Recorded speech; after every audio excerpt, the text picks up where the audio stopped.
Dans cette vidéo, on va comprendre comment se développe l'effroyable diabète de type 2.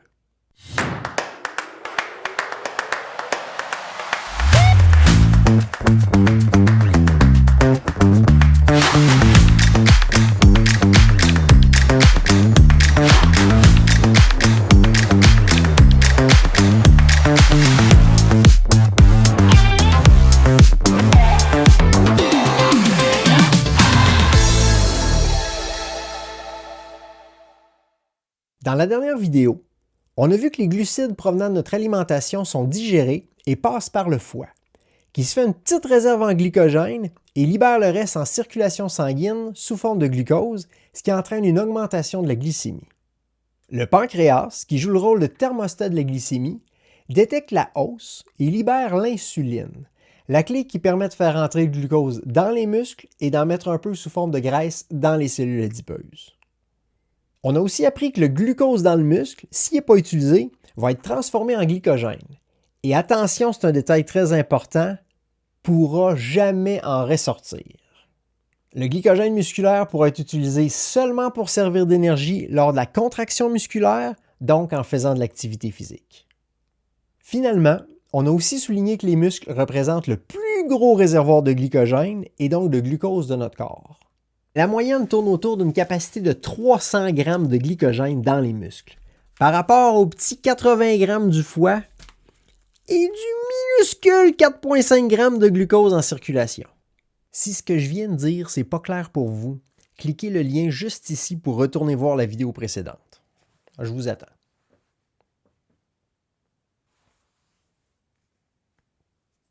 Bon, maintenant imaginez ce qui arrive si on est sédentaire. On a un travail de bureau, on relaxe le soir devant la télé, et donc on utilise très peu nos muscles. Jean-Marc Lavoie écrit « La conséquence évidente d'un manque d'implication de la masse musculaire sur la gestion des sucres est une forte contribution au développement progressif d'un diabète de type 2. » Hein, quoi? En effet, si on n'utilise pas nos muscles, leur niveau de glycogène demeure élevé. Qu'est-ce que ça veut dire? Le plus gros réservoir de glycogène du corps est déjà pas mal plein avant même de manger.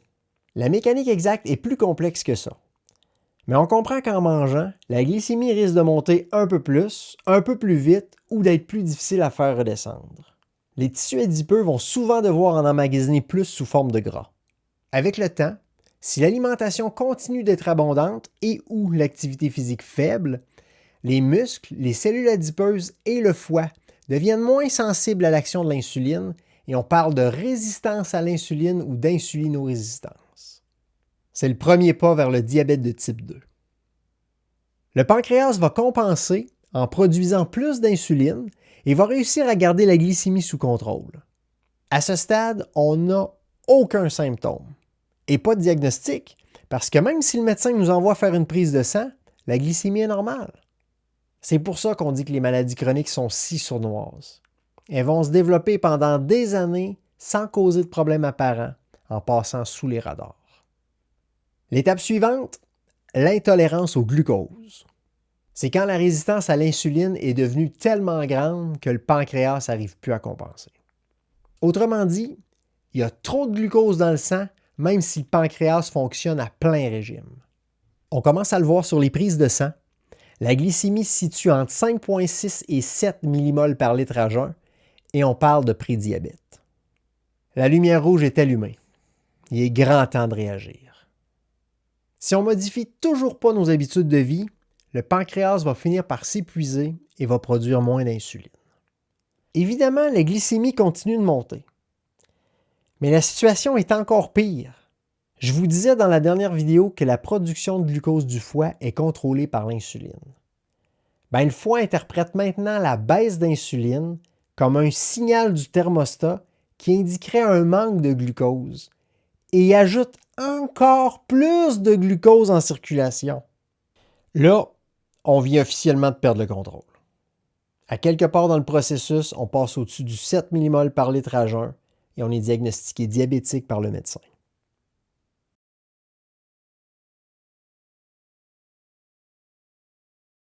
Je résume. Nos muscles représentent notre plus gros réservoir pour recevoir les surplus de glucose sanguin. Mais si on ne fait pas assez d'activité physique, le réservoir demeure relativement plein et avec le temps, ça va devenir de plus en plus difficile de trouver de la place pour le glucose excédentaire provenant de nos repas.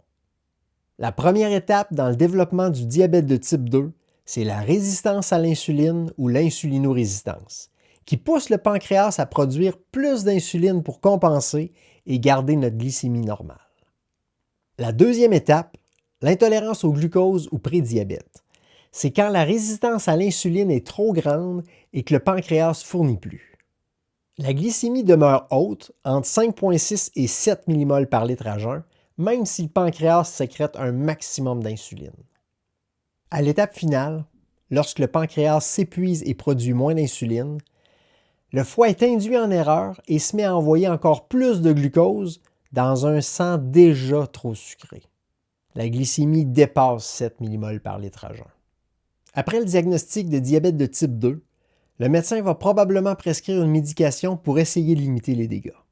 Ça pourra être de la metformine, par exemple, qui va venir inhiber la production de glucose du foie et diminuer la résistance à l'insuline. Mais elle ne règle pas la source du problème. Dans la prochaine vidéo, comment combattre le diabète de type 2. Et pour être certain de ne pas la manquer, abonnez-vous.